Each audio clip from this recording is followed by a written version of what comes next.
Big Boss Malayalam season 7 live അപ്ഡേറ്റ്സിലേക്ക് പോകാം. ലൈവില് എല്ലാവരും ആ ഒരു ബീൻ ബാഗിന്റെ കീഴിൽ ഇരിക്കുകയായിരുന്നു. ഷാനവാസ് ഊഞ്ഞാലിന്റെ അവിടെ ഇരിക്കുകയാണ്. സബുമാൻ, നെവിൻ, അക്ബർ, ആദില, നൂർ അവരെല്ലാവരും ഒരുമിച്ചിരിക്കുകയാണ്. അനുമോള് മാത്രം ആ ബെഡ്റൂമിന്റെ ആ ഏരിയയിൽ ഇരിക്കുന്നു. അനീഷ് തൊട്ടപ്പുറത്തെ ബെഡിൽ ഇരിപ്പുണ്ട്.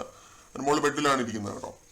അപ്പൊ ഇവർ രണ്ടുപേരും കൂടി ഇരുന്ന് സംസാരിക്കുകയായിരുന്നു. അനീഷ് ചോദിക്കുന്നുണ്ട് എന്താണ് ഇങ്ങനെ അവരുടെ കൂടെ ഒന്നും പോയി ഇരിക്കാത്തത് എന്താണെന്നൊക്കെ ചോദിക്കുന്നുണ്ട് അനുമോളുടെ അടുത്ത്.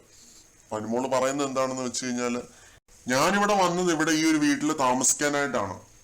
സ്വന്തം കാര്യം നോക്കി, സ്വന്തം കുടുംബത്തിന്റെ കാര്യങ്ങൾ നോക്കി എനിക്ക് ഒരുപാട് കാര്യങ്ങൾ ഇനി പുറത്തു പോയിട്ടും ചെയ്യാനുണ്ട്. അതിനായിട്ടാണ് ഞാനിവിടെ വന്നത്, അല്ലാതെ ഫ്രണ്ട്ഷിപ്പോ കാര്യങ്ങളോ ഒന്നും ഉണ്ടാക്കാൻ വേണ്ടിയിട്ടല്ല എന്നുള്ള രീതിയിൽ അനുമോള് പറയുന്നുണ്ട് അനീഷിന്റെ അടുത്ത്. വിഷമം പറയുകയാണ് കേട്ടോ. പിന്നെ അതിൽ ഇന്ന് ടാസ്കിന്റെ സമയത്ത് അനുമോളെ ഡസ്റ്റ്ബിന്നിന് വിളിച്ചു എന്നോ അങ്ങനെ എന്തൊക്കെയോ വിഷമങ്ങൾ തന്നെ അനീഷിന്റെ അടുത്ത് അനുമോൾ ഇരുന്ന് പറയുകയായിരുന്നു.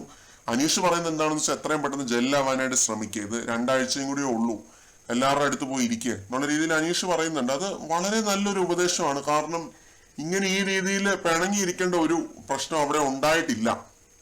ഇന്ന് പുതിയൊരു ദിവസമാണ്, അപ്പൊ നിങ്ങളൊന്ന് പോയി സംസാരിച്ച് സോൾവ് ചെയ്യാന്നുള്ള രീതിയിൽ തന്നെയാണ് അനീഷ് പറയുന്നത്. പിന്നെ അനുമോൾ അനീഷിന് മിൽക്ക് മെയ്ഡ് കൊടുക്കാനായിട്ട് ശ്രമിക്കുന്നുണ്ട് കേട്ടോ. അനീഷ് എന്തോ ജ്യൂസോ എന്തോ കൊടുക്കുന്നുണ്ട്.